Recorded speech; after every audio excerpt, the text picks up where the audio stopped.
Hello everyone. सो आज का जो करंट अफेयर है उसमें किन किन टॉपिक पे हमको बात करनी है, पहले वन बाय वन उन टॉपिकों के बारे में जानेंगे, उसके बाद एनालिसिस को स्टार्ट करेंगे। यहाँ पे जो भी टॉपिक इंक्लूड किए गए हैं वो प्रीवियस ईयर के एग्जाम के डिमांड के हिसाब से इंक्लूड किए गए हैं, क्योंकि इस हिसाब के जो टॉपिक हैं वो क्वेश्चंस में अपनी प्रभाव को दिखा रहे हैं। तो किन किन टॉपिक को बात करनी है पहले उनको वन बाय वन हम जान लेते हैं। पहला है विश्व स्वास्थ्य शिखर सम्मेलन 2023 का आयोजन हुआ है, इसके बारे में बात करेंगे। नेक्स्ट है कृषि और खाद्य सुरक्षा पर आपदाओं का प्रभाव रिपोर्ट पब्लिश हुआ है, इस पे बात करेंगे। नेक्स्ट है इक्वाडोर चर्चा में भी बना हुआ है, सो क्या कारण था इस पे एनालिसिस किया जाएगा। और विझिन जाम बंदरगाह अचानक चर्चा में बना हुआ है, हालांकि बंदरगाह वाला जो क्वेश्चन इसको कभी भी छोड़ना नहीं चाहिए, जहां से भी क्वेश्चंस ऐसे मिले, टॉपिक मिले, उसको एनालिसिस करना चाहिए, क्योंकि बंदरगाह एक ऐसा स्ट्रक्चर, इंफ्रास्ट्रक्चर होता है जहां से भी जुड़ता है ना, वहां की इकोनॉमी को काफ़ी ये रिनोवेट कर देता है। तो ऐसे टॉपिक को बिल्कुल एनालिसिस करना चाहिए। नेक्स्ट है 69th नेशनल फिल्म अवार्ड। ये टॉपिक मैं पहले भी बिल्कुल डीप एनालिसिस करा चुका हूँ, लेकिन अभी भारत के राष्ट्रपति के द्वारा इस अवार्ड को दिया गया है, तो ये टॉपिक फिर से आया हुआ है, तो कुछ इसमें कुछ नई बातें भी ऐड हुई हैं, तो उसको भी फिर से कर लेते हैं, रिवीजन भी हो जाएगा। क्लियर। सो जितने भी टॉपिक पे हमने बात किया, अगर इन टॉपिक को आप पहले से कवर कर चुके हैं तो ये वीडियो प्लीज़ आप स्किप कर देना। अगर आप अभी तक इन टॉपिकों को आपने कवर नहीं कर पाए हैं, इसका शॉर्ट नोट्स नहीं बना पाए हैं, तो बिल्कुल इंपॉर्टेंट वीडियो आपके लिए होने वाला है। चलिए बात करते हैं वन बाय वन टॉपिक पे। क्लियर। सो विश्व स्वास्थ्य शिखर सम्मेलन 2023। ओके। सो मेजबान देश इसका कौन है? क्लियर। तो जर्मनी, और शहर की बात करें तो बर्लिन, याद रखना, ठीक है। बर्लिन में इसका सम्मेलन का आयोजन किया गया है, ठीक है। यह जो सम्मेलन है 15 से 17 अक्टूबर को ऑनलाइन आयोजित किया गया था। क्वेश्चंस में आपसे यहाँ से ये भी पूछा जा सकता है कि इसका जो आयोजन था वो ऑफलाइन था या ऑनलाइन था, तो याद रखना कि 15 से 17 अक्टूबर को इसका आयोजन ऑनलाइन हुआ है, ठीक है। विषय क्या था इसका? सो वैश्विक स्वास्थ्य कार्रवाई के लिए एक परिभाषित वर्ष। ओके। विश्व स्वास्थ्य शिखर सम्मेलन एक अंतर्राष्ट्रीय सम्मेलन है, यह भी इंपॉर्टेंट हो जाता है, इसको आप याद रखना। 2009 से हर साल बर्लिन में आयोजित यह किया जा रहा है। क्लियर। टोटल 3 से 4 इसमें स्टेटमेंट ऐसे हैं जो कि इंपॉर्टेंट है, और आपको ये बिल्कुल याद होना चाहिए कि मेजबान इसका देश जर्मनी है। जर्मनी के बर्लिन में इसका आयोजन प्रत्येक वर्ष किया जाता है, ठीक है। 2009 से इसका आयोजन किया जा रहा है। 15 से 17 अक्टूबर को ऑनलाइन इसका आयोजन किया गया था। विषय क्या है? सो वैश्विक स्वास्थ्य कार्रवाई के लिए एक परिभाषित वर्ष। ओके। तो इतने टॉपिक हैं, इसका आप स्क्रीनशॉट भी ले सकते हैं या इसको आप नोट डाउन भी कर सकते हैं, ठीक है। नेक्स्ट टॉपिक है कृषि और खाद्य सुरक्षा पर आपदाओं का प्रभाव रिपोर्ट, ठीक है। तो किसने इसको पब्लिश किया है? तो FAO। क्लियर। कल का जो करंट अफेयर हमने डिस्कशन किया था वहां पे भी FAO का बात आया था, बिल्कुल इसके बारे में डीप एनालिसिस किया, लेकिन फिर से चर्चा में आया हुआ है तो फिर से इस पे बात करेंगे, ठीक है। तो याद रखना कि कृषि और खाद्य सुरक्षा पर आपदाओं का प्रभाव रिपोर्ट जो पब्लिश हुआ है किसके द्वारा? तो FAO के द्वारा, ठीक है। फूड एंड एग्रीकल्चर ऑर्गेनाइजेशन इसको कहते हैं पूर्ण रूपेण, ठीक है। क्या मिला रिपोर्ट में? तो प्राकृतिक आपदाओं के कारण पिछले 3 दशकों में फसल और पशुधन उत्पादन में लगभग 3.8 ट्रिलियन का डॉलर का नुकसान हुआ है। इस स्टेटमेंट को प्लीज आप नोट डाउन कर लेना कि रिपोर्ट में जो मिला है, प्राकृतिक आपदाओं के कारण पिछले 3 दशकों में फसल और पशु धन उत्पादन में लगभग 3.8 ट्रिलियन डॉलर का नुकसान पाया गया है, ठीक है। इस आर्थिक नुकसान का सबसे बड़ा जो हिस्सा है वह एशिया में हुआ है। ये भी आपको इंपॉर्टेंट है, यहाँ पे भी आपसे कंफ्यूजन्स क्रिएट करके आपसे ऑब्जेक्टिव क्वेश्चंस बनाए जा सकते हैं। तो याद रखना कि सबसे ज़्यादा जो इम्पैक्ट एरिया है, क्षेत्र है, वह एशिया है, ठीक है। बात कर लेते हैं फूड एंड एग्रीकल्चर ऑर्गेनाइजेशंस के बारे में, FAO, ठीक है। इसको हिंदी में खाद्य और कृषि संगठन भी कहते हैं। 1945 में इसका स्थापना हुआ था। यह UN की विशेष एजेंसी है। प्रत्येक वर्ष 16 अक्टूबर को विश्व खाद्य दिवस मनाया जाता है। कुछ महत्वपूर्ण रिपोर्टें हैं जो कि इनके द्वारा जारी की जाती हैं, इनकी देखरेख में जारी की जाती हैं। कौन कौन सी? वैश्विक मत्स्य पालन और एक्वाकल्चर की स्थिति, विश्व में वनों की स्थिति, वैश्विक खाद्य सुरक्षा और पोषण की स्थिति, खाद्य और कृषि की स्थिति और कृषि कमोडिटी बाजार की स्थिति। ये काफ़ी इंपॉर्टेंट है। ये मत सोचना कि ये रिपोर्ट पब्लिश हुआ है तो यहाँ से क्वेश्चन हो, मे भी यहाँ से रिपोर्ट का नाम दे दे और पूछ ले कि कौन सी ऐसी बॉडी है, कौन सी ऐसी संगठन है, संस्था है जो कि इन रिपोर्टों को पब्लिश करती है, किसी इसमें एक का नाम दे देगा। ठीक है, तो याद रखना ये काफ़ी इंपॉर्टेंट रिपोर्ट है। वैश्विक मत्स्य पालन और एक्वाकल्चर की स्थिति, विश्व में वनों की स्थिति, वैश्विक खाद्य सुरक्षा और पोषण की स्थिति, खाद्य और कृषि की स्थिति और कृषि कमोडिटी बाजार की स्थिति। ठीक है, अगर हम इसके उद्देश्य की बात करें कि FAO जो खाद्य और कृषि संगठन है, इसका मेन उद्देश्य क्या है, तो इसका मेन उद्देश्य है भूखमरी को खत्म करना, या जो भी संस्थाएं भूखमरी को खत्म करने के लिए पहल कर रही हैं उनको सहायता करना, सपोर्ट करना। तो मेन इसका उद्देश्य है कि भूखमरी का पतन करना, भूखमरी को खत्म कर देना। ठीक है, क्लियर। नेक्स्ट टॉपिक पे चलते हैं। नेक्स्ट है इक्वाडोर। क्या कारण था कि चर्चा में बना हुआ है? सबसे बड़ा चर्चा में कारण यह है कि यहाँ पर अभी राष्ट्रपति का चुनाव हुआ है और विश्व के सबसे यंगेस्ट राष्ट्रपति यहाँ पर चुनकर आए हैं।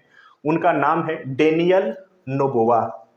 याद रखना, इनका नाम है डेनियल नोबोवा। यह विश्व के सबसे यंगेस्ट प्रेसिडेंट आज के समय में बनेंगे। अगर इनका हालिया एज बात करें तो 35 ईयर के भी हैं ये। ओके, सो इक्वाडोर, उसका जो कैपिटल है क्विटो है।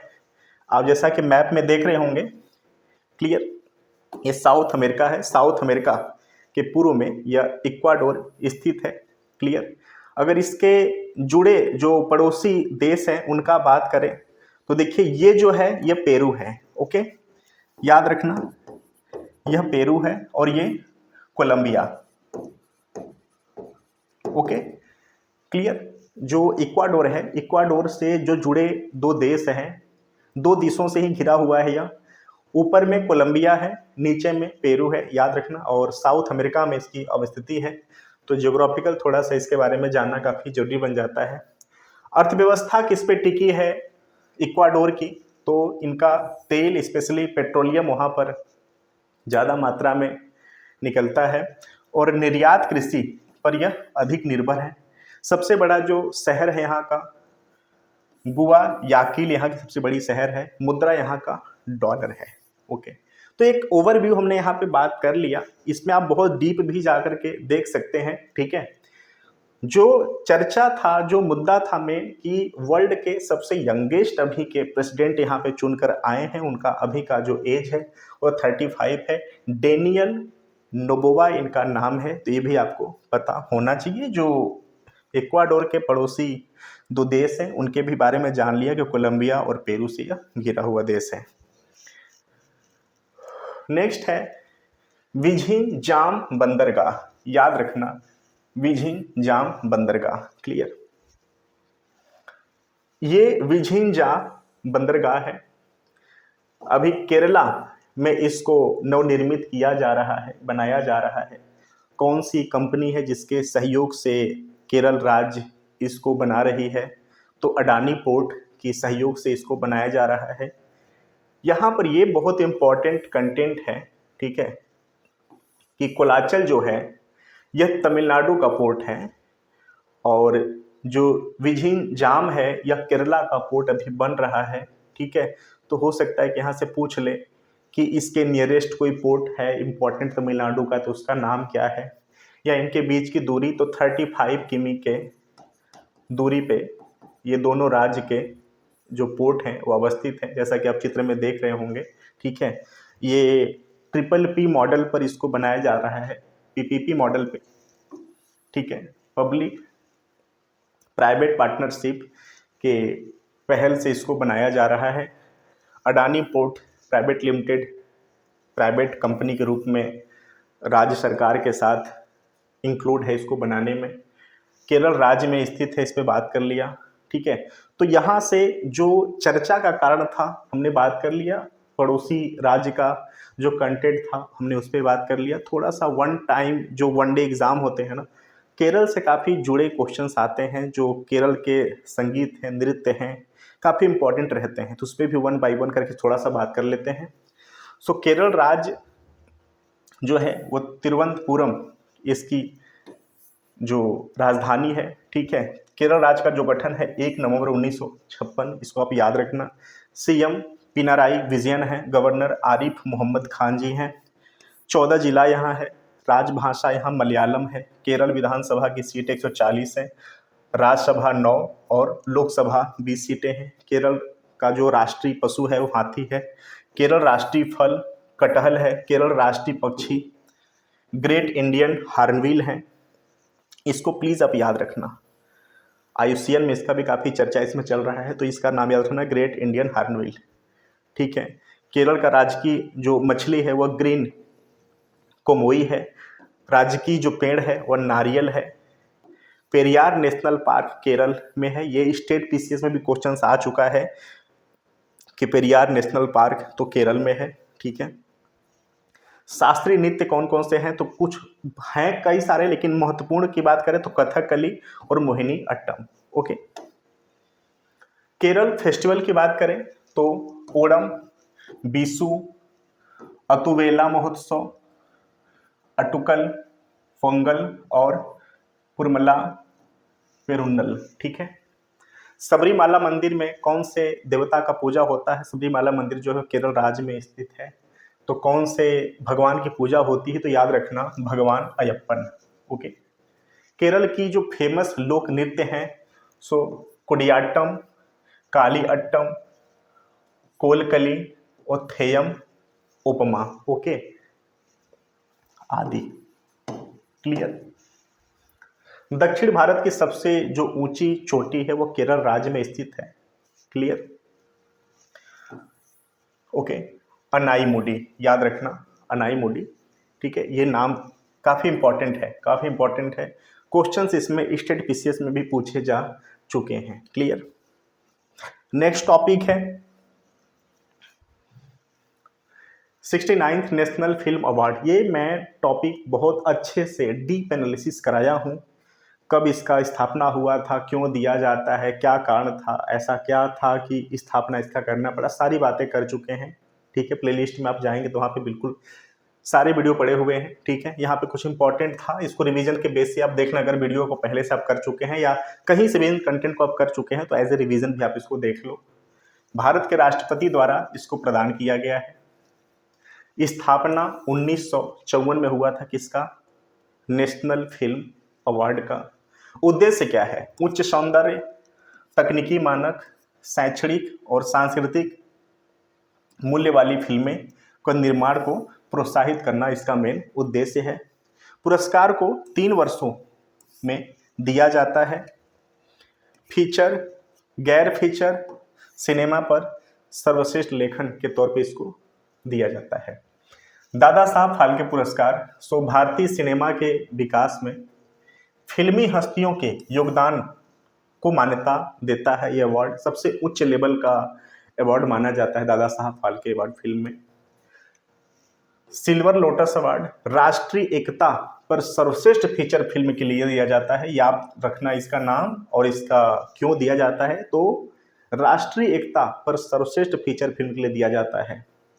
रॉकेटरी ने सर्वश्रेष्ठ फिल्म के पुरस्कार जीता है।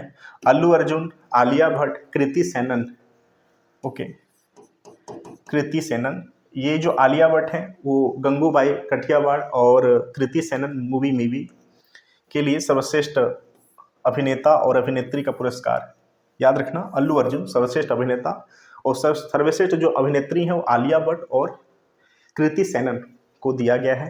दादा साहब फाल्के अवार्ड वहीदा रहमान को दिया गया है। बहुत इंपॉर्टेंट ये क्वेश्चंस होने वाला है इस बार, प्लीज़ आप इसको स्टार क्वेश्चंस के फॉर्म में नोट डाउन कर लेना कि दादा साहब फाल्के अवार्ड जो इस बार दिया गया है वहीदा रहमान को दिया गया है 69th नेशनल फिल्म अवार्ड के अंतर्गत, ओके।